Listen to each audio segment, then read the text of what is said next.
Hello everyone, welcome to Shriram's IAS. Myself Shivashankari.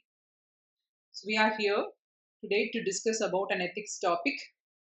So before that, I like to share that you can connect with us in an unacademic form, and more than that, you can also use the code Shrirams to get flat 20% off, okay, in your subscription fee. So now just we'll start the topic. So what is our topic about? Our topic is related to the competencies, various competencies which a civil servant has to use. Okay. So like intellectual competency, the moral competencies and emotional competencies. What are they?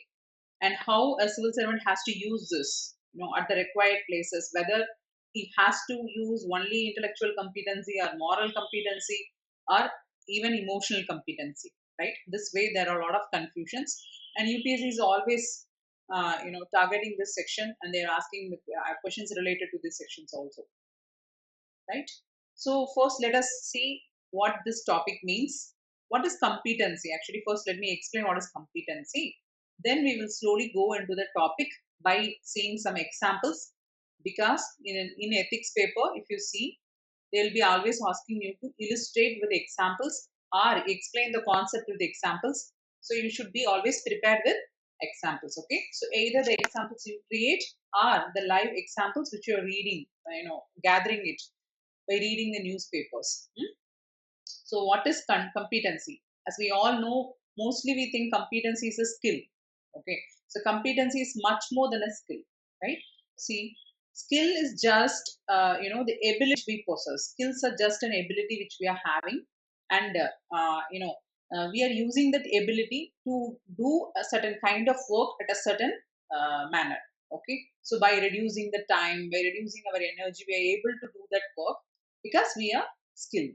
Okay, but what is competence? Competence is a wholesome process, I can say. It's a combination, okay, of knowledge which you have gathered, the skills, the ability which you have acquired, and even the way you behave. You are having knowledge. This is right and wrong, and you have that skill to perform also. But whether you are performing it in your showing it outside through your behaviors, the talent which you possess, okay, so and above all the intelligence, okay, and also the experience which you gather in your life, all these are put in the form of one single word called as competence. So I can simply say the competence is the ability to put all the knowledge which you have gathered in practice. Okay, so that's why we often confuse this competency with skill. And now we will see the three types of competencies. What is called as intellectual competency? What is the moral competency? And what is emotional competency? See, intellectual competency, we always know that our intelligence level is measured in the form of a concept called intelligence quotient, through which they are able to assess our intellectual ability. Okay, so like both the cognitive and the non-cognitive ability can be measured using intellectual competence. Cognitive ability can be said the way we think, the way we are able to assess a problem through our reasoning skills. Okay, and even the non-cognitive traits, like the way we are having acquiring an attitude towards that problem, these all are put together in the form of intellectual competencies. So in short, I can say that how well you are going to use this information, the information which you have possessed, the knowledge which you have acquired, and you are able to logically think and analyze the situation, okay, and then bring a solution to that. These all are called as intellectual competencies. Okay, then see, moral competency and emotional competency. Before seeing that, instead of defining that, I will explain with the example so that it will be easy for you to understand the concept. As you can see, a civil servant, because we are saying what is an essential need for a civil servant? No, in order to bring a good governance, the place where he is managing or he is doing the management or administration, right? Now, see, this person is a civil servant. he is in that position because he has already possessed the intellectual ability to possess that field and to acquire that seed. And that's how, most of them, if there is a problem, he's always thinking to find a solution. So he is understanding very easily through all the way he is collecting a lot of informations by doing field works. And through that, the data is in his hand. So through that data, he is able to easily understand what is the problem related to the application of the particular scheme in the particular area. So why that scheme is not successful, or why people are opposing it. So he is able to easily understand that. Then, if that is the case, let us consider an example. But this is a live example only, which I am giving, which is already came in the newspaper related to a civil servant, how he handled that situation. See this. As you can see, this is a person, a Divyang, who is reaching an office, uh, a physically challenged person. He is going to meet an officer, okay, an IAS officer, for help to get his pension now through the pension scheme, which he has to receive the money, but he is not getting the money. So this person, as you can see from the story, you can easily understand. So he is reaching the office. He is thinking that at least this person should understand my suffering and pain which I am undergoing for longer period. And now he meets that person and he asks everything. And this officer says, "Okay, I understand your problem." And then, as you can see, this is the connectivity of that particular story, no? So he is saying that, "Okay, good. You have told everything to me, but what is the issue? You have come with a lot of problems here. Even though you want to avail the benefit of this scheme, but what is the problem? You don't have necessary documents. You have not carried any required documents to avail the benefit. So what you have to do, you just go and meet my pune. He will say what procedure you have to follow. This is a way that this person is completely corrupted. He's not having any moral values, because here we are going to compare the intellectual competencies and moral competency as well as the emotional competency only. So here his moral standard is completely degraded. He's trying to pull out money from this person who is already poor and vulnerable in condition. Okay, so not only him, lot of people who are running from office to office are facing these types of problems because of a person who is completely morally degraded, who's sitting in the chair where he should not sit. So this is the reason that some we can say this, he is completely skilled. Okay, intellectually he is very strong. I can say like this: he is intellectually strong, but his morality is totally low. He is having a degraded moral values which he is not possessing, okay, in his life. But see the next situation, this is case number one. Okay, we'll consider this as case number one. So let us consider there is a different person who is sitting in that same chair, and now this person, the physically challenged person, has approached him and he is asking that, "Sir, help me with this." And then this person is saying, "Yes, I understand completely what is your issue, but you are not having necessary documents to get the benefit of this scheme. As the government records is saying that we cannot skip these procedures. Okay, we cannot skip as per the rules and regulations. We have to follow the standards. We have to follow that properly. And if you are not having the required documents, I could not help you." Okay, so this person, as you can see, he is also having the intellectual competency is high for him. Okay, so sitting in this chair, but he is completely fixed in the rules and standards, and he's following the rule books. Okay, and he is morally strong. He's not discriminating the persons. He's not giving benefit to one person and not giving benefit to another person. He's treating everyone equally. He's not doing discrimination between peoples. Okay, so morally also he's strong and intellectually also he's strong. So that means the moral competency, moral values which he possesses, he says, "No, when you enter this office, you are saying, I'm having high moral values. I'm a person of high integrity. I'm a person of high have honesty and impartiality." He's following it, and he's saying that strictly you are not for having the proper documents, the necessary documents, so I cannot help you. I could not help you in this situation. So you come with the document. Definitely, I will try to do the best. Okay, so this way, but here, what happened to emotional competence? So now I defined intellectual competency for you. Now it's a time I will define the moral competency and emotional competency. So moral competency means it is zero for him. Emotional competency. That's moral competency means how much uh, adverse situations, even in emergency situations, you are able to show the moral values you possess, or moral values you are having. You are able to apply that in your decision making. Okay, so that is moral competency. And people who are sitting in this chair, particularly an officer, an administrator who is going to administer the district, has to possess the intellectual competency also. You cannot say, see, you cannot make a buffoon go and sit there. Anna. So he has to have the skill to manage the district, unless otherwise he will not be able to sit there. So he is possessing that already. But moral competency is seen in only, is recognized in only few officers who are sitting in that, who are claiming that chair. Okay. As we can also see, a lot of officers who used to put a board in front of the office itself saying that serving the poor is our first priority, or always honesty is my best policy. This way they used to say. So moral competency is very less in many offices, except few. Okay, I'm not saying everyone is corrupted, but there are also honest officers who are surviving even in this generations, as we can see. So the emotional competency, but what happened to the emotional competency of this person? Then what is emotional competency?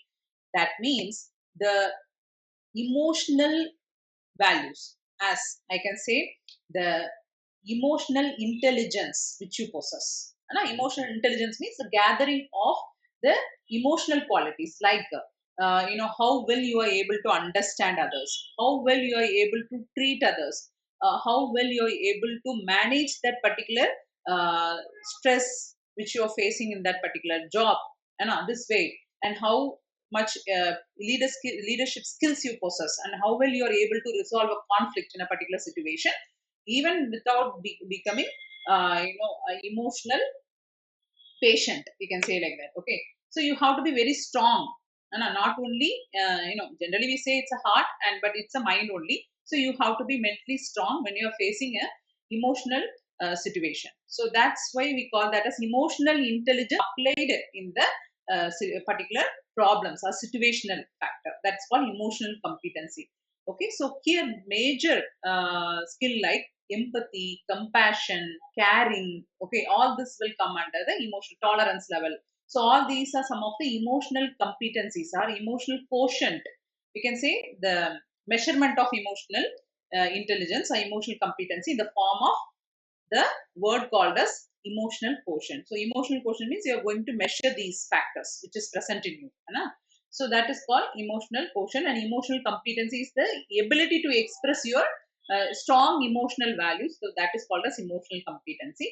So now you would have understand the difference between intellectual competency, moral competency, application of moral values, emotional competency, application of emotional values. Emotional values means not you have to be very emotional, but you have to know how well you are able to keep yourself in a stable manner. Okay, at the same time you should understand the other people's pain and suffering. So that's why we always used to take two important words called empathy and compassion in order to define the emotional factor of a person. Okay, so now we'll go into the same example as we are discussing. We are in the middle of that, and you can see this person, he is very much adamant to the rules, strictly sticking to the rules and regulations. And he completely forget that the person who's sitting in front of him is a very poor and a vulnerable person who's not supported by the society. Okay, so he completely forgets that. And then see, so we'll imagine there is another person now, Mr. A, Mr. B, and Mr. C. Mr. A is completely corrupted. Mr. B is not corrupted. He is following, having, expressing moral values, but he don't know how to show, how to consider the empathetic situation, how to consider the empathy of the show empathy towards other persons or compassion towards the other person. So his emotional competency is very very less. He completely sticks to rules and regulation. Now consider Mr. C. Let us take Mr. C here in this situation. Okay, see, he is saying that okay, fine. Same, he is explaining, sir, I am here because I am running for past 3 years here and there to get the benefit of pension scheme. There is nobody for me, nobody to support me, so I am only relying on this particular scheme only, to take care of myself. Now he's saying, okay, we feel sorry for making you wait this much time. This is the way you express, so the way you are able to emotionally express yourself is also one of the component of emotional competency only. So you're expressing that, fine, I'm so sorry, sir, but you are not having proper documents. I cannot simply skip the procedures which I am following for everyone, but since you don't have anyone, and I can help you with the procedure, don't worry. I'll refer you to some people, some NGOs who's completely dedicated in this field only to help those vulnerable people who are not able to carry proper documents to avail the schemes of government. They will help you, they will guide you what you have to do. So for the, like this way he is saying, so this is the way you can observe the stability of mind in him. He's not saying, come on, oh my dear brother, you're suffering. No, this way you cannot act in the public sphere. As a public sphere, you cannot do in exhibit these types of characters or behavior. But at the same time, what he's doing, he's understanding the pain and suffering, so he's more empathetic, and he's also compassionate. He want to relieve. He's not saying, see, for so long you have waited, what to do, what to do, sir, you don't have document, no, otherwise I would have helped you. He is not saying in that manner also. That means it's something like a sympathy only, but he's having complete empathy. He's able to understand the pain of the person who's sitting in front of him. It's an emotional skill, okay, which he is expressing, and he's expressing it in a proper way to him, that he's asking a sorry which he could do and the place of the administrators who sat before him in this place. So he's asking on behalf of that position. So he's asking that, yes, sorry, sir, we made you to wait so long. So that's the called as emotional expression. Okay. And then he is talking, he's saying that, okay, fine.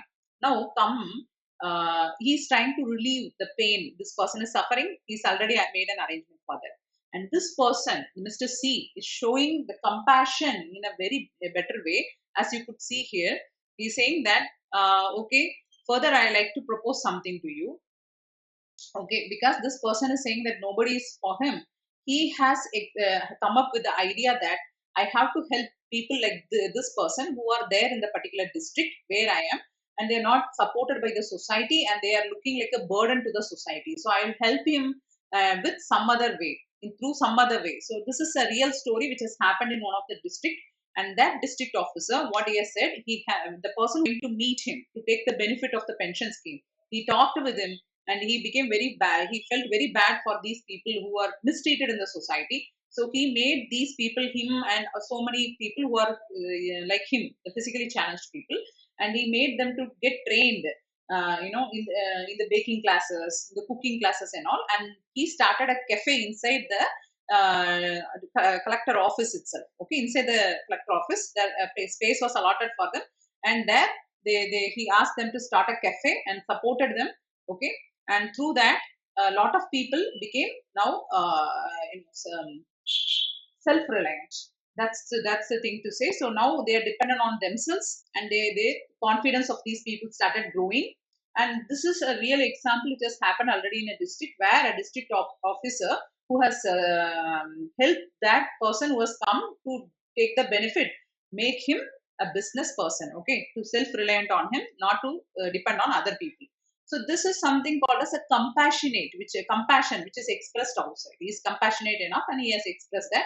So these are the qualities a civil servant has to possess. So that's why we are saying, it's whether it's an intelligent competency he has to have, or moral competency he has to possess, or emotional competency which he has to possess. So if we are asking a question like this, we cannot say that no, sir, we should not possess intellectual competency, and we should not possess moral competency, but we should only require emotional competency. Then you need not be a civil servant. For emotional competency, you can possess any field. You can be from any field.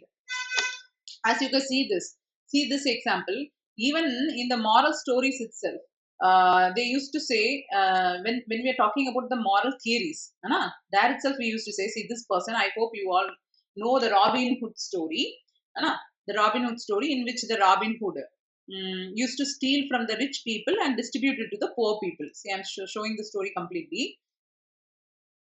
So like a thief, he's taking from the rich people, is going and distributing it to the poor people. But in the moral standard. I already discussed in one lecture, one of my lecture. I already have explained the three kinds of theories for you. One is the teleology ethics, another one is deontology ethics, and another is virtue ethics. So one theory will always support that no matter what, whatever the situation may be, whatever your aim or purpose might be, but you have to follow the proper means to achieve your goal. Okay, your goal is to help others, but you cannot simply steal from others and give it to them. Okay, so this is totally prohibited. But another kind of theory says that we don't care about what means you are taking, but what you are going to do. What is the risk? Whether you are making others suffer or you are helping others, whether you are doing good for others or hurting others. So you are doing good for many number of people, and one got suffered. We don't care about it. Okay, so he is also a rich person. He has a lot of money. So you are taking some of his money and giving it to the poor people, distributing it to them. So it's a good thing only. We are accepting it. Okay, so that even in that theory, we are not considering about the means to achieve that particular goal. So here they say even the moral competency is very low. Okay, the moral qualities is not expressed at all. But this person is very intellectually strong. He is devising a lot of plans to go and steal the poor, rich people. And what he is having a high empathy, high compassion. He is not able to. He is not able to tolerate when he is seeing a person suffering because of poverty, because of hunger, because of ailment. He want to help them. So he doesn't have money. So he takes the wrong route to steal and help them. So his emotional competency is very high. That's why we cannot simply say that a civil servant who is in a responsible position, who is sitting in a chair, can be simply a fool. If he doesn't have an intellectual competency, he will not be able to manage the particular district. The problem is which he is facing. At the same time, he should also have moral competency, because now starting from the All India Service Conduct Rules to Civil Service Conduct Rules is saying that a person has to possess the moral qualities like integrity, honesty, impartiality. All these should be there with him. Okay, to achieve the good governance. And now they're thinking far ahead. They're saying instead of only possessing the intellectual competency and moral competency and being a bookworm or following the rules, simply closing your eyes, you cannot run the administration, because the administration is the one which is going to interact with the grassroots level people, the people who are there, the people who are in the rural area, who doesn't even know the technological advancements which is happening in our country, who's not even able to understand, okay, how the progress is going on, who doesn't even know what's meant by economy of our country, and you are going to serve those kind of people who are completely unaware about the situation. Okay, so you are the one who has to impart this information to these people, make them understand, and why you are here to serve them only. The main purpose is to serve them and help them, and to make them grow. So that type of schemes which are going to give benefit to him in the infrastructural basis, like laying the roads, giving electricity connection to them. Lot of villages, even now after 6 o'clock, it is black, it's completely dark, because they don't have the benefit of electricity. Okay, so still they are waiting for that. So this way only we are trying to bring electrification throughout the country. So this way you have to give priority for those schemes which is very much required for the people at that situation. Okay, so you have to make them understand. For that, emotional competency is the best skill which you have to possess, along with your intellectual competency as well as the moral competency. So the way you are trying to able to understand the people, even though they are different than you, so you are tolerable enough to understand their pain and sufferings, and you are just trying to be a person who's trying to express the emotions also which you have, and you are making them comfortable, and at the same time you are trying to this increases your influence technique. You are able to talk to them, when they feel that you are one of them. So when they feel that you are one of them, when they think that you are here for them. So the way you talk like them. So this there, the emotional competency plays the part, and they have to understand your empathy. You are a person with high empathy, and you have come there to relieve their pain only. So that's how they will accept you, and they will cooperate with you in order to implement the schemes or programs which has been brought by the government. So that's the main aim of you. So you are there to implement the scheme. So for that, this is completely required. And see this, not only that, and as you can see, these are civil service conduct rules. So before going into that, the All India Service Conduct Rules, I like to show you what is meant by the empathy and compassion, because we are saying empathy and compassion. Empathy means, just considering ourselves in other people's situation. As this diagram best explains you about empathy, as you can see here, this person, this is something called empathy. The difference between empathy and compassion is this. So they say, the philosopher says that even the psychologists also believe in that when a person is possessing a skill like empathy, he will be able to relieve that. He's almost half, he has crossed half of the sea. So he'll be able to relieve the pain also. When he is able to understand other people's pain, he cannot simply sit. He want to get down from his chair and help them to rectify their problem. So that's what we everyone will do. So this is what they are guessing. So that's why the empathy is the stage of compassion, we can say like that. And when you are having power and intelligence, and you are a person with high moral quality, definitely you will not sit and watch, sit back and watch everything which is going in front of your eyes. So that's how you can see this empathy is something we can say, that I am understanding the pains and suffering of other by putting myself in the other person's place. Okay. So when somebody is crying in front of me, I have to imagine and consider that if I am in that situation, how I would feel. Okay, but compassion is something that you're not only feeling for them, you want to rectify the problem which they are facing. You want to find a solution. You want to help them. That is something called compassion. So you should not stop there in the empathy itself. Okay, so that most of us would do, but compassion only few people can do that. That is why empathy and compassion are the strong qualities of emotional competencies. And this is a popular statement given by Gandhi, Mohandas Gandhi. As you can see that, I'll give a talisman. So Gandhiji said that if I'm going to give a talisman, then I want to say these words to you. If you are able to recall the face of the poorest and the weakest man, you would have seen in your life, then you ask to yourself, okay, whether the steps you are taking is able to rectify the problem they are facing. Okay, so this is the first word which you have to ask to yourself, and this is what every officer administrator has to think. So that is how that story was also for you, that a person who is physically challenged is visiting you, and you are there in the chair, you are in that position, you will be able to help him. But you are simply sticking to the rules and regulations, although you are morally strong person, you are morally high person, but you are not able to consider yourself in the other person's place. So that is a problem. So that comes a problem, and people also started. People also will not trust you. Okay, the next time. So as even see, the All India Service Conduct Rules is also giving these types of. Very recently, it was amended in 2014. They amended, and then they said that, see these 2 points. You can see the responsiveness to the public, particularly to the weaker section. How well you are responding to their problems, and the courtesy you show to them. Okay, the courtesies you are showing when a person is visiting you is very much important as a citizen. Okay, and moreover, these are some of the explanations which they are giving for intellectual competency, moral competencies, and emotional competencies. As these are the moral competency, integrity in public services. Okay, you have to uphold the constitutional moralities. So the sovereignty, integrity, all these, and even you should not have any private interest. Okay, these are some of the moral values which you have to follow. And then you should not misuse your position as a civil servant. You are already strong enough, but you cannot misuse that position for your own benefit. Okay, so this way they are saying that you have to act with merit, fairness, impartiality. All are something expression of moral quality only.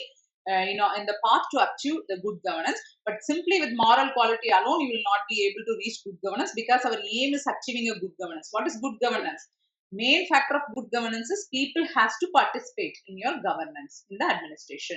People should not oppose you. Okay, as you can see, this officer who is just following rules, regulations, and he is although moral. Okay, he's a good person only.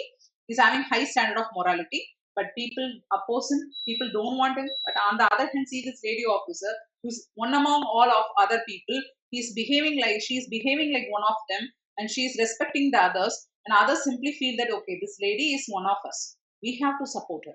She is like us. Okay, so this kind of feeling has to come to the people, and that's why we say, then people will participate in your plan, in your objective, in your schemes, everything which you are going to design for their benefit. They will cooperate with you. So this is the best example we can say. So instead of not standing there only possessing the intellectual competency and moral competency, you have to move. Now it's time you have to move, because people's participation is the one we are talking. We are also moving from 3P to 4P, in order to reach good governance. In this 4P, 3P is nothing but public-private partnership, where public and private are joining hands for the benefit of people. But 4P is where public, private, and people. That means people, they themselves has to participate, and this comes only with the expression of moral competency. That's why even in 2022 there was a question. They said, apart from having intellectual competency and apart from possessing moral values, a civil servant should have empathy and compassion. They did not ask emotional competency. They asked empathy and compassion. Okay, in simple words they have asked. Anytime they may repeat in a complex word also, and there are also various questions from this section they have asked related to this emotional competency. Okay, so that way they have compared all the three. So with this we will end this session. We'll again meet with another concept. Thank you all.